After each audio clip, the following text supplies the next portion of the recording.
Good afternoon. My name is Mylan Dinnerstein, and I have the honor and pleasure as serving as counsel to Governor Cuomo. We all know why we're here, and we're very excited and proud of our state. At this point, I'd like to acknowledge the Lieutenant Governor, Robert Duffy, Joseph D'Amico, the New York State Police Superintendent, Derek Champagne, the DA of Franklin County, Richard McNally Jr., the DA of Rensselaer County, Scott McNamara, the DA of Oneida County, Chief Krokoff, Albany City Police Chief, Craig Apple, Albany County Sheriff, John Graber, the New York State Association of Chiefs of Police, Brian Kilcolin, Schenectady City Police Chief, Rachel Holt, founder of New Yorkers Against Violence, Lee Gunn Barrett, board member of New Yorkers Against Violence, and Martha Lasher Warner and Patricia Joya, Capital Region chapter of Parents of Murdered Children. Thank you all so much for joining us and for all of your support. You've helped us so much. And with that, I'd like to introduce Senator Klein, the Independent Democratic Conference leader. Thank you.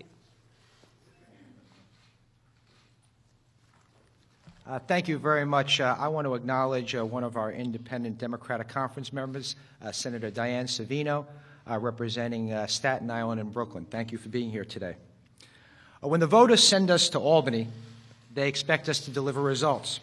And I'm proud to say that today, after working in a bipartisan basis with Governor Cuomo, Senate Republican leader Dean Skelos, Andrea Stewart-Cousins, and Assembly Speaker Sheldon Silver, we have delivered. In this package, not only are we addressing all of the major issues that we set out to fix, but we have done so in an inclusive, bipartisan way that has provided us with a comprehensive bill that so many of us can be really proud of. As we have said all along, this is not about taking anyone's rights away, but about securing the right of all New Yorkers to live in a safe and free society. Make no mistake, we have long been at the forefront of this fight, but today we solidify our place as a national leader on gun control. After all, this package recognizes the constitutional right that every citizen has to protect themselves, while also recognizing that that right is not absolute and should not come without reasonable, common sense restrictions. I believe this is the most comprehensive and tough gun control package you'll see anywhere in the country. From this day forward, we are banning assault weapons. We are eliminating high-capacity magazines. We are getting serious about illegal guns and finally increasing penalties on the criminals who use the black market to rob, assault, or even kill innocent law-abiding citizens. And we're doing all this by making critical choices that finally begin to tackle the complex issues of mental health and gun ownership. Again, I want to close by thanking our governor, Governor Cuomo, for once again being a leader on such an important issue, Senator Skelos, Assemblyman Sheldon Silver, and of course Senator Andrea Stewart-Cousins. I thank you all.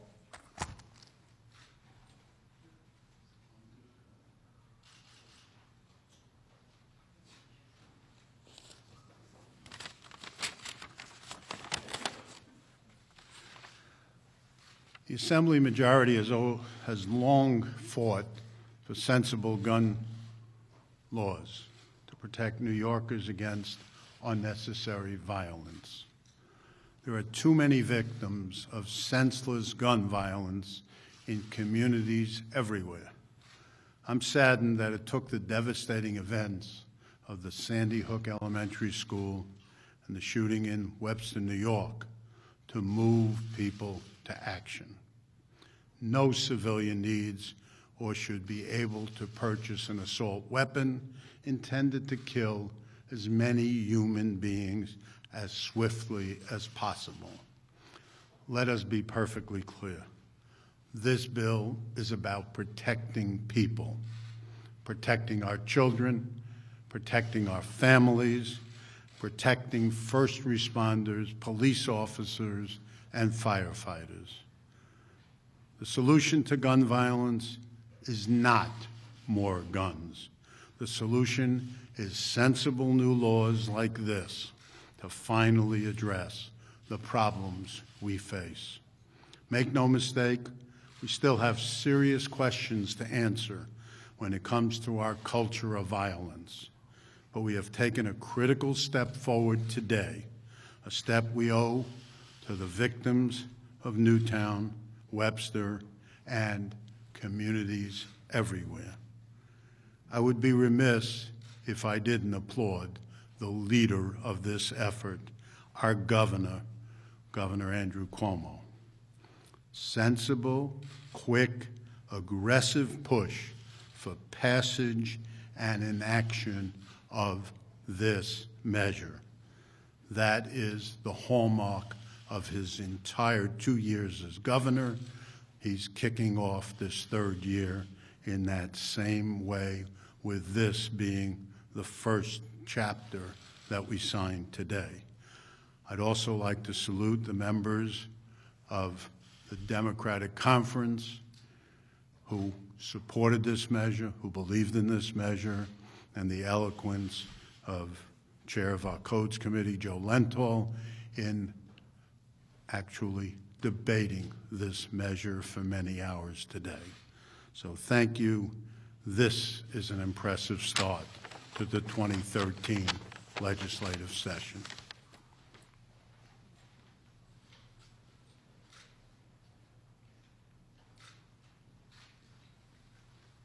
Good afternoon. And, you know, the day after I was elected leader on the 18th, I was back here on the 19th. And I was back here speaking to the governor. And I thought that he wanted to ask me how I thought I was going to pull this off. And I thought he was going to have some congratulatory remarks. But the man just wanted to talk about what we could do with guns. And he wanted to know that our conference, the Democratic Conference, was ready to move forward, finally. And I say finally because as Democrats, so many of our members have carried bills that required sensible, the background checks, the ban of the assault weapons, you name it. At least 7 of our initiatives are in this package. And what we needed was the willingness and the leadership to say, we've got to do this. And that's what happened. When I left on the 19th, I knew that I had a partner. And then I come to find out that I have other partners in the Senate. Senator Klein, the IDC, Senator Skelos.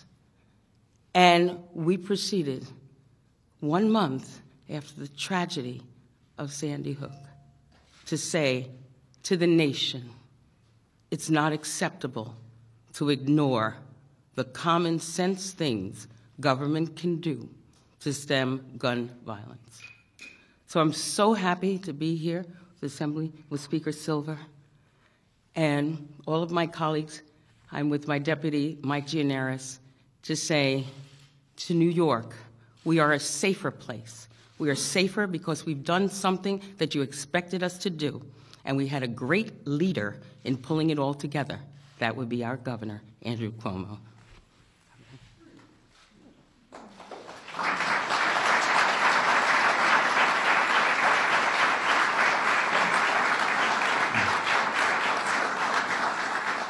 Thank you very much. First to Senator Klein and Senator Andrea Stewart-Cousins. Thank you very much. Thank you for your leadership today and your good work on this.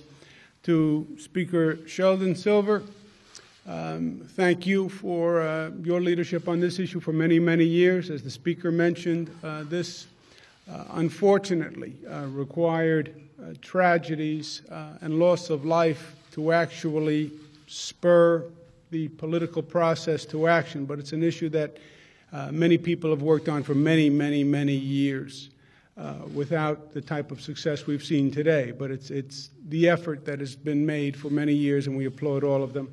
But this was an extraordinary accomplishment by the legislature of this state. This was an extraordinary first day of the legislative session, day 1. I can only imagine what they're going to do on day 2, if this is what they do on day 1. But let's please join me in giving the Assembly and the Senate a round of applause for their great work.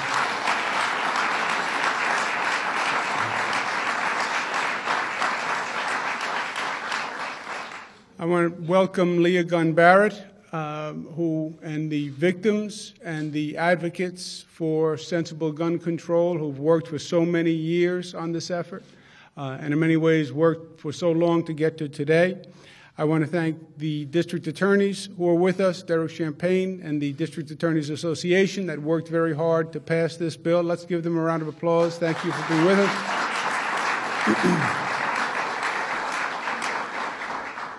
And as a point of personal privilege, Joseph D'Amico of the State Police, Lieutenant Governor Bob Duffy, who has been extraordinary on this effort, and many others, and Mylan Dennerstein and Larry Schwartz and Liz Glazer, who worked very hard on this bill. I thank them very much for all their good work also.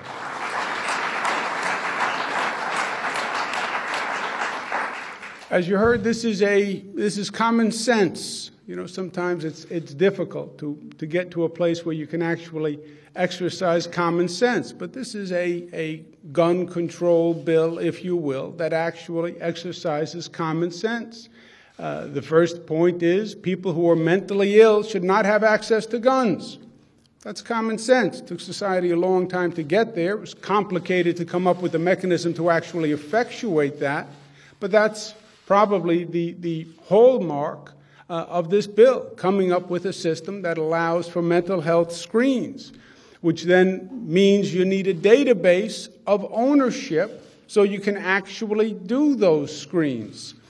And we'll have for the first time a statewide handgun database that will allow the state, allow local officials to check periodically for mental health issues, to check periodically for criminal convictions, because you don't want criminals and people who are mentally ill to have access to guns. What we call the Webster provision, mandatory life without parole if you kill a first responder, period. And unfortunately, we needed the situation of Webster to bring us to that realization, a background check on all private sales. Why? Because the old system made no sense. If you went to a gun dealer to buy a gun, then you had to go through a background check. But if you couldn't pass a background check, then you bought the gun privately. Maybe paid a little bit more, but you went your private sale and there was no background check. No, if you need a background check at a dealer, you need a background check when you buy it privately.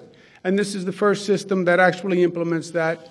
And 7 bullets in a gun. Why? Because the high-capacity magazines that give you the capacity to kill a large number of human beings in a very short period of time is nonsensical to a civil society.